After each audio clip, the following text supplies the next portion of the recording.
гледате вестите на Сител. Во студиото со вас, Маријан Ников. Добро утро, вести во 8. За основците и средношколците денеска е последниот училишен ден од учебната 2024-2025 година. И до 31 август ќе бидат на летен распорт. За матурантите наставата заврши на 16 мај, а утре на 11 јуни ќе го полагат и вториот екстремен испит од државната матура. Првиот дел задолжителниот испит по мајчин јазик над 15.000 матуранти го полага на 31 мај. Полуматурантите пак овој месец треба да се запишат во прва година средно образование. Во јуни ќе има и 2 електронски пријавувања за ученици според конкурсот на МОН.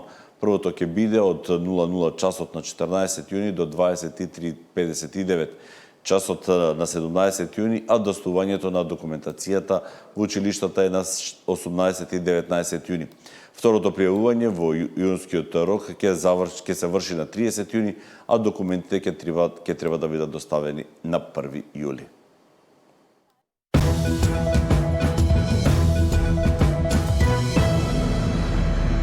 Нов министер за здравство е Азир Алиев, а Албрим Хоџа е заменик за земјоделие. Овие промени се по напуштањето на Алијанса на Таравари на владата. Остана да се пополни уште местото заменик министер за одбрана. Ова е само ново поглавје, затоа што знаеме, предолго беа изневерувани граѓаните, предолго чекаа, предолго слушаа ветувања што никогаш не се исполнија. Токму затоа нашата обврска е поголема.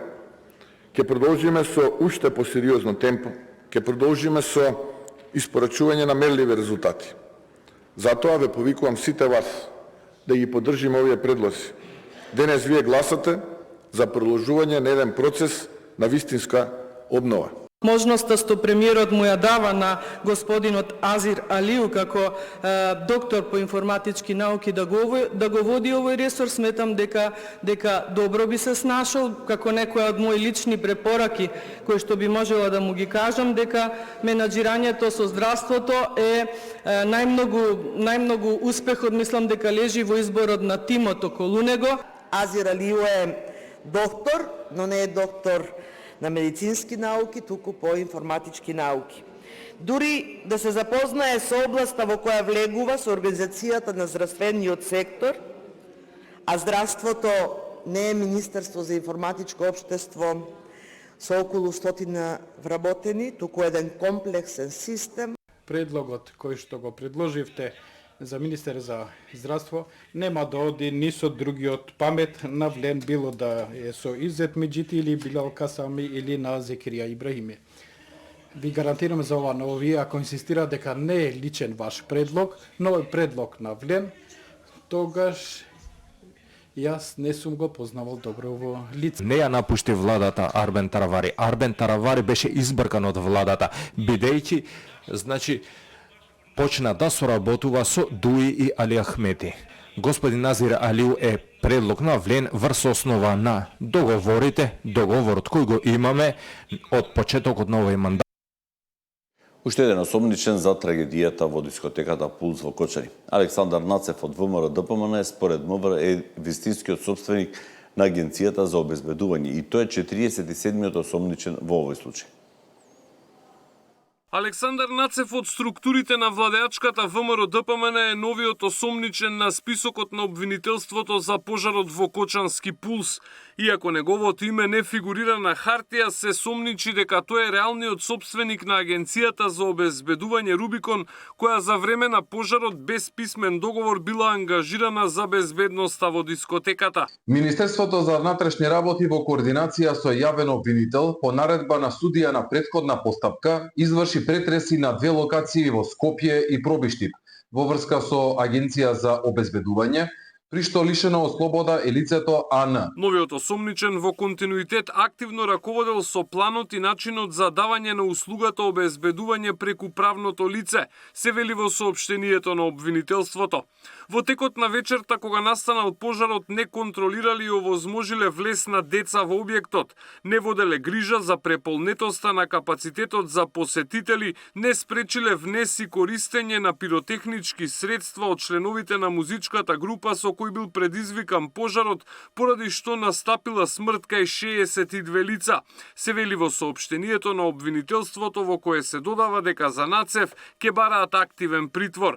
Денешното апсење на Александар Нацев е доказ дека правда има и таа важи за сите, порача од владеачката ВМРО-ДПМН во писмено соопштение.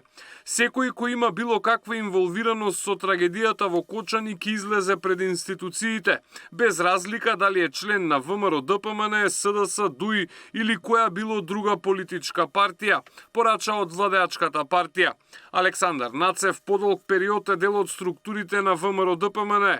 Беше и директор на Дирекцијата за безбедност на класифицирани информации во претходниот мандат на неговата партија, а политички најактивен беше во периодот по 2017-та, кога често се појавуваше на пресконференции во партискиот штаб. Александар Нацев е 47-миот осомничен за пожарот во Пулс во рамките на истрагата која обвинителството ја прогласи за завршена на крајот на минатиот месец, оставајќи простор да ја дополнува кога за тоа ќе обезбеди докази. Паралелно истрага против 14 полициски службеници води и обвинителството за организиран криминал и корупција.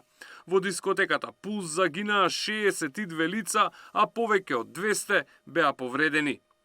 Александар Спасовски, Сител телевизија.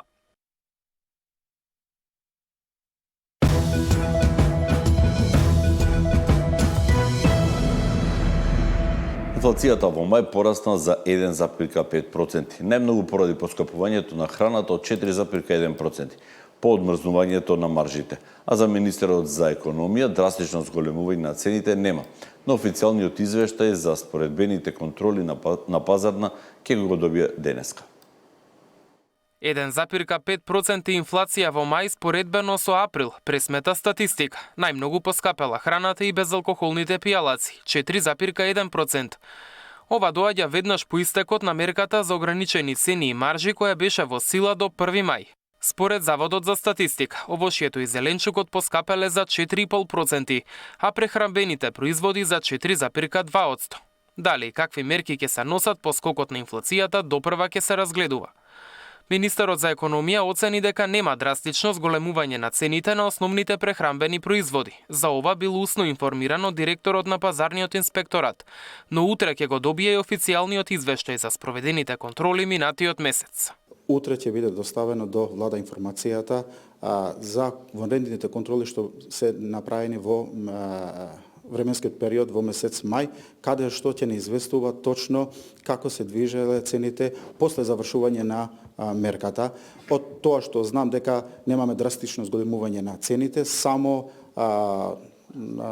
производи кои што се сезонски, но тие не испаѓаат во делот на прехранбени основни производи. Според статистика, трошоците за живот во мај годинава, во споредба со истиот месец лани, пораснале за 3,3%, кај цените на мало пак забележано е зголемување за 1,6%. Мартин Арсов, Сител телевизија.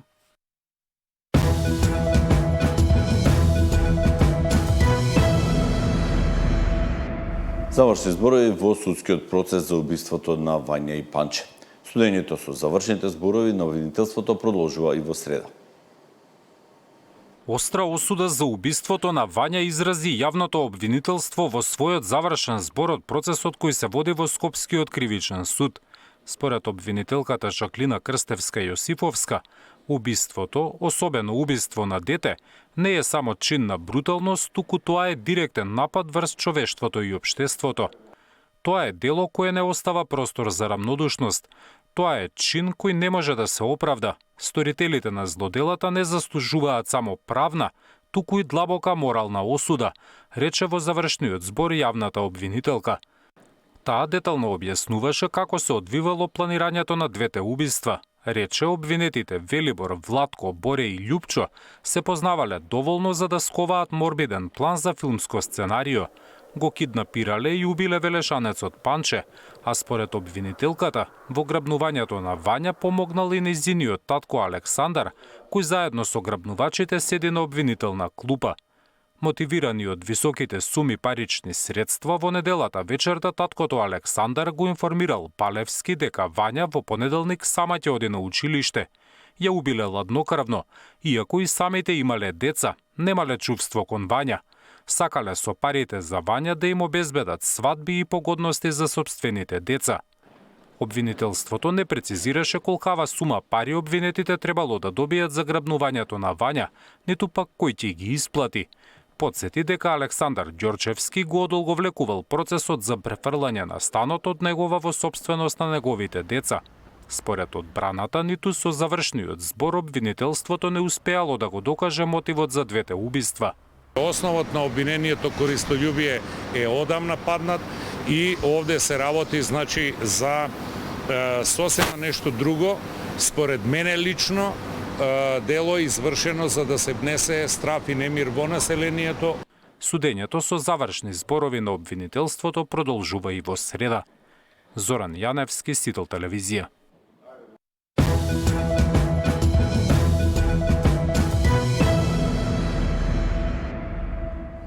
Победа на македонската фудбалска репрезентација на